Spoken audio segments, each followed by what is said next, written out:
Ballistic Blake here. Welcome back to the channel. Now, some of you may know this already, but I am an archer. I grew up with a bow in my hand. I've been bow hunting since I was 10 years old, but that's not all. One of the projects I'm working on right now is this longbow that I made out of the Osage orange tree that I cut about 7 years ago.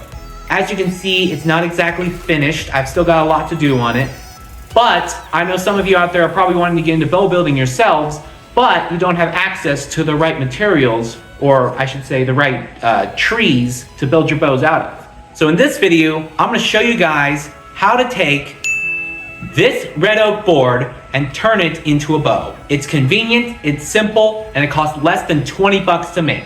Let's do it. So what you're going to need to start off this project with is a 6-foot piece of 1x2 red oak board. This is about the width that you want your bow to be. It's already got the shape there. You just need to shape in the tips, add a handle to it, and you're gonna have a bow. But of course, there's a lot of steps to it, but we'll get to that in a little bit. Now, depending on your draw length, you'll wanna cut this to a certain length so that it fits what you pull. So let's say you have a 28-inch draw. You'd wanna cut this thing down to about 68 inches, so you'd have a 66-inch bow once it's fully drawn. I'll get to that later. But since I have a 30-inch draw, I'm just gonna leave it as is. I don't really feel the need to modify it. But if you have scraps left over, you can use that to make your handle area. But since I'm doing the full thing, I'm gonna be using a 2-foot piece of 1x2 to sort of put on the handle, because as you can see, this area right here doesn't feel too good to hold on to, even though I have hands for Oompa Loompas. So what I'm gonna do is I'm gonna mark the center, cut off an 8-inch piece, and use that as my handle. When you're picking out the wood for your bow, you want to make sure that the grain goes all the way down the length of the wood. Now, a little growth ring runoff will be fine, but you don't want heavy amounts of growth ring runoff because that creates a weak spot. But there's a little bit of runoff on this one, but it doesn't matter. I'm going to be smothering this in wood glue anyway. And this board here costs about 12 bucks. This 2-foot piece costs about 4 bucks, maybe 5 bucks. Or if you really needed to, you can just buy an 8-foot piece and get it for the same price. Same price, same length, same everything. Now when it comes to tools I'll be using, I'm gonna be using hand tools. You could of course use power tools if you wanted to, but the power tools do a lot more destruction on your project. If you're not careful with it, you're gonna ruin it entirely. So I like using hand tools, and I recommend you guys use hand tools if you're a first-time bow builder, because they are a lifesaver. One of the tools I'm going to be using, as you see here, this is a draw knife. It's just a single-edged blade, and you use it by pulling wood towards you. If you don't have one, a pocket plane would be a good option, and probably a better option, because these draw knives do have a tendency to dig deep into the wood and pull off massive chunks. So I'm going to be as careful with this as I can because I don't have a pocket plane, and this is going to be my tool for shaping the tips. Now, as I mentioned, the draw knife does tend to remove excess amounts of wood when you don't want it to. So to combat that, you can use these scrapers here. If you don't have any scrapers, you could use an open pair of scissors, but basically these are blanks of high carbon steel that are completely blunt on these ends, but the edges are super sharp that they allow you to pull off strips of wood. Now, if you don't have any scrapers, you can use an open pair of scissors. That will work perfectly for this. Now, this tool should be easily found in all locations. This is a rasp. It's like a file, but it has teeth on it, and it's used for rough shaping. Now, I'm gonna use this to shape the handle and probably use it in the tillering process, but if you don't have a rasp like that, you can always get a 4-way file, which is just a curved file and a flat file on both sides. Same with the rasp. Actually, these are a lot sharper than the other rasp I have. I may end up using this. Now, this next tool is a completely optional step. You don't have to get it, but when I work on big projects like this, I like a good Red Bull. Particularly dragon fruit, because it's my favorite flavor. Now, it doesn't have to be an energy drink. You could just drink water. I do have a 40-ounce tumbler over there that I'm drinking along with this, but I'm just gonna go ahead and give this a crack open. Oh, that's nice. Let's get started. Okay, I was about to get to work on this thing, and then I just noticed. As you can see right here, there's a giant gouge right in the corner of this thing, and I don't think the wood glue I'm gonna use is gonna hold that in. So what I'm gonna have to do is cut off about 2 inches from the top to where I can still reach my 30-inch draw. So when I shape the tips, I can remove this gouge and it won't be as much of a problem. All right, so I'm marking off 2 inches from the top. That should give me a 70-inch stave once I'm finished. And that should be enough to where I can still get my 30-inch draw. I'm not gonna be able to clamp it down to this table saw. And I know you're thinking you could just use the table saw and cut off the 2 inches. But this is my video, I can do whatever I want, so I'm gonna see if I can try to move that sheet of metal to get to the bandsaw over there. All right, this is one of the only 2 power tools I'm gonna use in this video. Let's do it.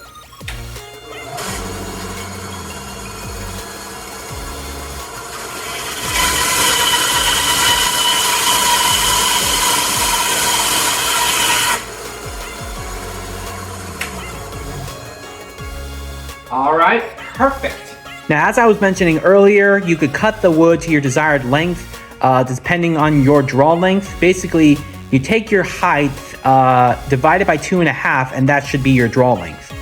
And then whatever draw length you have, you wanna take that, multiply it by 2, and add 8, which is going to be the length of your handle, and that should be the length of your bow. So for me, I cut this thing to 70 inches, which should be 68 inches, knock to knock, when I put the string grooves in. That should be enough to compensate for my 30-inch draw length. So what I'm gonna do now is I'm gonna take a tape measure, go to the end of the board, and measure out the length it should be. And of course, I am at exactly 70 inches. So whatever length you're at, you're gonna wanna mark the center of the board.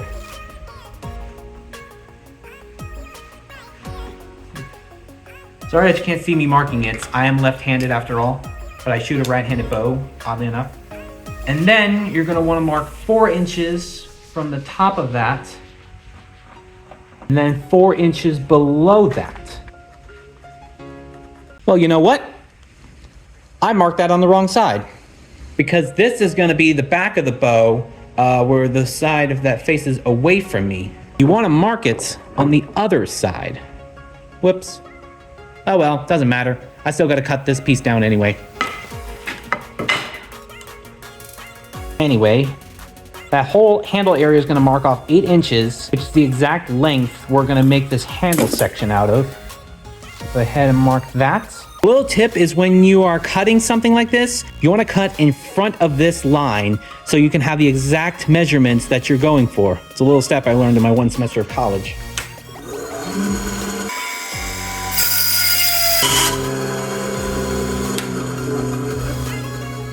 Okay, that's good.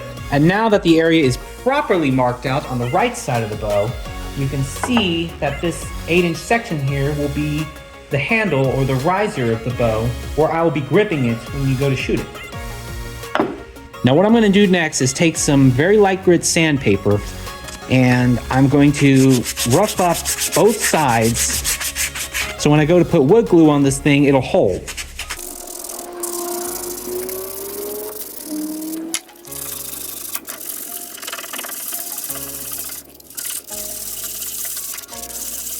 Now, a bit of a better option will be to take a hacksaw blade and to just kind of go back and forth on this thing. Just kind of scratch this thing up just so the glue can hold onto it and it won't come apart.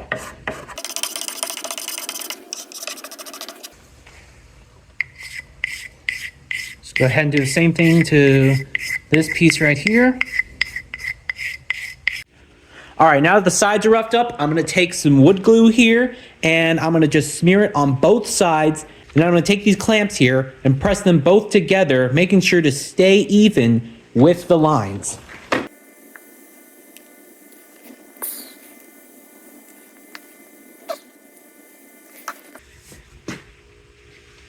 And if you have to, don't be afraid to use your fingers. This is wood glue. It'll easily come off with water.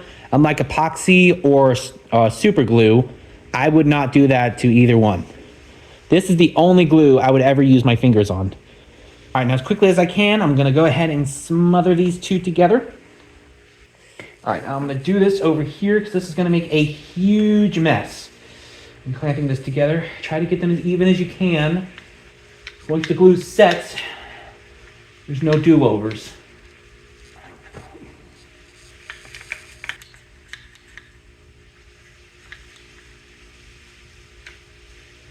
All right, now that it's clamped up, we'll give it a few minutes and let it dry. And while that's drying, let me just take a quick second to say, I don't have my hat on right now. But also, please subscribe to the channel so I can post more content like this. And be sure to like the video, or at least watch the video all the way through before you like it, because it helps build up my viewing hours. And it also gets it into other people's recommendations so they can find me. It really helps support the channel. So if you would, please subscribe, like, hit that bell icon to get notified of future videos. Please help my channel grow. I've been wanting to do this for over 10 years and I'm finally getting the chance to do this. I would love to fulfill my dream as a full-time content creator. But now with that being said, let's make some TikToks. My world's so bright, it's hard to breathe, but that's alright. Hush.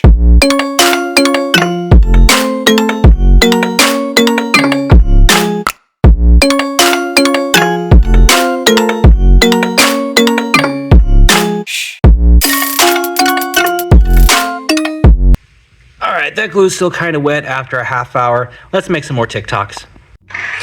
Go. Do it, Crumb. Alright, the glue looks mostly dry. Let's take off the clamps and see what we got. Alright, it's a bit messy, but you kind of get the idea of what I'm going for here. You could go ahead and shape it now, but for control reasons, I'm going to go ahead and leave it as is until I get finished with tillering the thing. But until then, let's get to doing some more measuring. So what I'm going to do now is measure out 15 inches, and it looks like I was precise on the cuts because it's right past that gouge I need to take out. Alright, I'm doing a little voiceover here. I initially talked through this part, but I was just really tired of having to do jump cuts, so I'm just going to do this for you guys. Basically, I just marked the center of the board, and then I marked a 1/4 inch on each side so that I end up with a 1/2 inch tip. And then I took this piece of wood and used it as a guide so I could draw in the shape of the tips. And then I took a pencil and just scribed a line down where I marked from very end of the 15 inch mark to where the 1/4 inch mark is on one side. You can see I moved the board to the other side so I could trace it out better. I'm really being aggressive with the pencil because I want to see where the line is so I don't go too far. And as you can see, I'm also doing it on the other side as well, making sure I have a precise taper on the tips. Now you don't want to be too aggressive with it because you don't want to push the guide out of place and mess up your line. You just want to have enough pressure on it so you can draw the line perfectly. And as you're about to see, I'm going back and forth on the pencil so that the line is dark enough to where I can see where I need to cut. And now I'm going to do the same thing to the other side. So enjoy the rest of the footage, guys.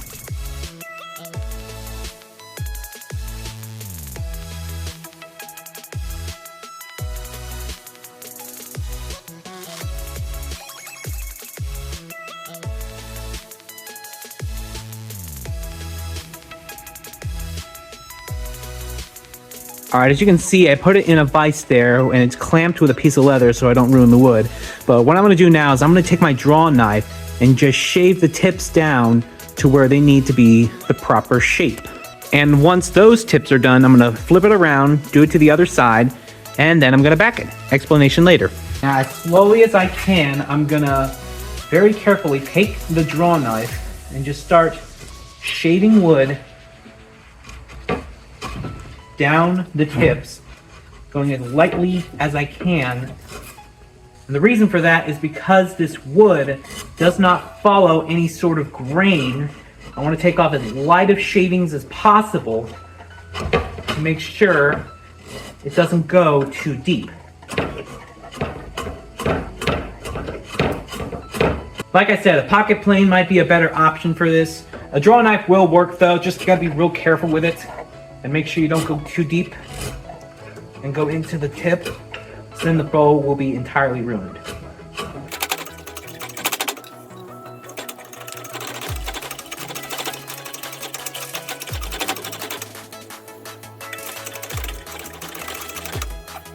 Another thing about this is this wood is actually kiln dried, so it's going to be a whole lot denser and it's going to chunk a lot more, so be careful about that.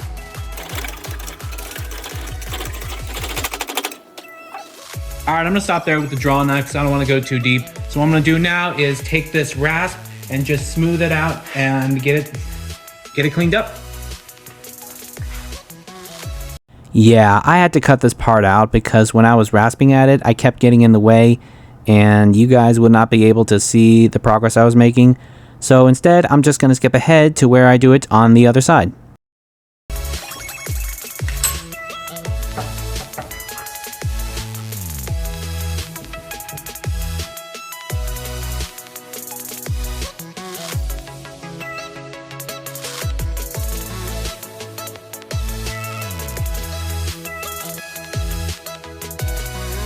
Okay, it's been a couple of days because I'm filming this on my phone and it's taking up a lot of storage.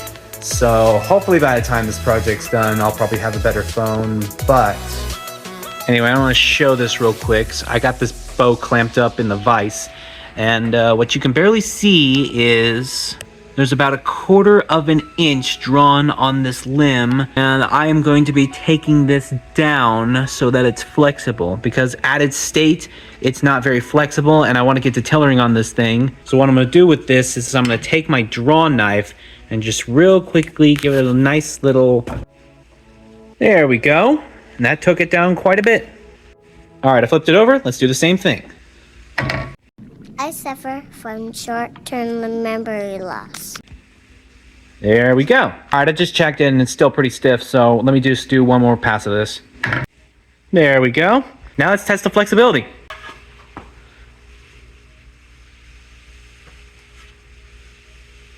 All right, that one's a little stiff, but we can work with that. All right, now that the limbs are flexible, I can get this thing prepped up for tailoring. And the reason I'm not going into tailoring just yet is because if you look up and down the length of the bow, you'll see all these lines. Those are the growth rings. Now, if this were a self bow where I would just have to follow one growth ring down the entire length of the bow, I wouldn't have to worry about backing it. But because this is a board bow, these are actually cut on a sawmill. So the growth rings are kind of randomized. So I kind of have to back it. So what I'm gonna do is I'm gonna take this roll of fiberglass and glue it up. All right, now that the bow is sanded, I'm gonna take 6 layers of this fiberglass drywall tape. I'm gonna cut it to 70 inches, which is the length of the bow, and I'm gonna glue it up and use that to back the bow. Now I'm using drywall tape because it's cheap and it's easy to use, but I personally don't like it because it's, like I said, it's fiberglass, and fiberglass is not the nicest thing to be working with, but it's all I got. A better alternative to this would be to use rawhide. You basically just soak it in water, glue it on the bow, and it's a lot stronger method. Also, this is kind of ugly when it's finished, so I will be painting it afterwards. Now, what I'm gonna do is take 2 of the 6 layers of this tape and stick them on top of each other, and I'm gonna do that 3 times. And for each layer of tape, it's gonna get glued down with this wood glue. Well, you don't have to use this wood glue. You could use any type of wood glue you have. What I'm gonna do is add 1 layer of glue for 2 layers of tape. And I'm gonna do that every single time so that it's strong enough to where it won't break. First things first, I've got this thing already marked out to 70 inches, and I'm gonna, once again, cut off 6 of these layers. You'll also notice I'm wearing gloves because I don't like fiberglass splinters. They suck.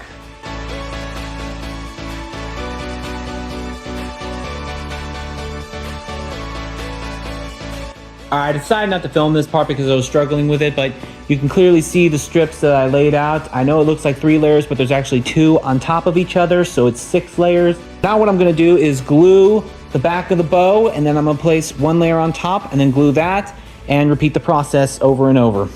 Please ignore this, I didn't need it.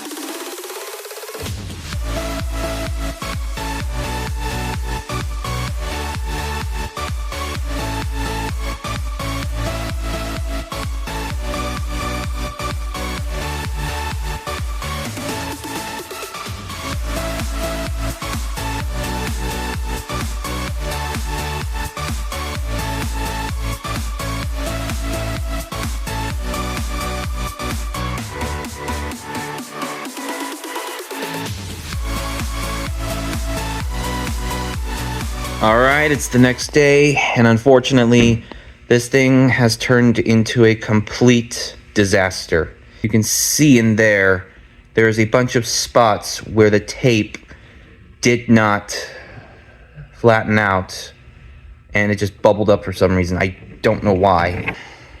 Well, time to start over. Just kidding, the tape came right off. I'm gonna try and reapply it again, but I just wanna show you guys real quick all these indentions here.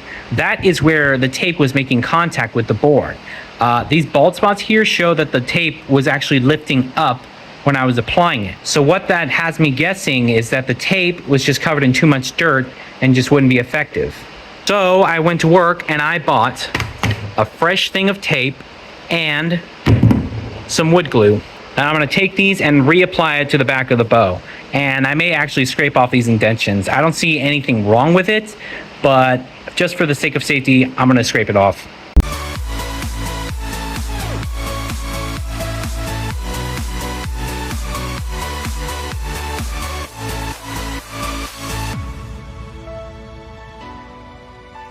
All right, it's all glued up. Everything's flat. Let's see how it looks in 24 hours. Next day, and it still failed. As you can see, it didn't glue down every bit of this board. And it still bubbled up. Well, that's false alarm number 2. All I really had to do was just add more glue to it, and it works now. And by more glue, I mean pretty much almost the entire bottle. So all I had to do was just apply a ton more glue, just smear out all the bumps inside, and it's done. And then when it was dry, I just took this knife right here and just cut out the outsides. That's all the excess over there. And I will admit, this is pretty ugly. I don't really like fiberglass tape as a backing. I'm gonna paint this later. But I just wanted to show that this is an easily accessible backing. If you're gonna be using red oak board, I would not use this on a self bow where it's actually made of wood. I would use something like bamboo or sinew. But if you have no access to any of that, or if you can't afford it, this is a good way to go. Or an even better option would be to use rawhide dog bones. There's a lot I could go over for backings, but you'll have to watch Kramer Amons for that. So all that's left now is to tiller it. But that's gonna have to wait because I'm still working on the tillering tree. Now this right here is just a post that I found at work. I found it in the back room when we were cleaning it. And what it really is just a 4x4 with some legs on it. And I thought it would be perfect for a makeshift tillering tree. As you can see, I have a notch right here where I'm going to put the bow. I just took a handsaw and a chisel and just carved that out. This is going to be where the bow sits when I go to tiller this thing. And I'm going to be flexing these limbs here to make sure that they bend evenly and I get the right draw weight once it's finished. Now, as you can see, there are lines drawn on there. That's every 2 inches. These are where I'm going to cut in the notches, and they go all the way to 30 inches, which is my personal draw length. What I'm going to be doing is I'm going to be flexing these limbs each time and see which one is bending the most. And whatever's bending the least, I'm going to take wood off of it. But of course, it's not exactly finished. I need to take some wood off of here so that when I'm bending it, the string is centered up with the bow. But unfortunately, this thing is too big for my bandsaw. So I got to do it by hand. Hey guys, so I'm recording a little bit of a post-production outro here because I just completed the video after 8 months and it ended up being almost 50 minutes long, which is just too long for my channel to be holding right now, being as small as I am. So I'm dividing this video into 2 parts. The second part will be coming out tomorrow. So make sure you subscribe so you don't miss part 2. Also, be sure to like this video to help support the channel if you enjoyed it. And I'll see you guys in part 2. Till then, see ya.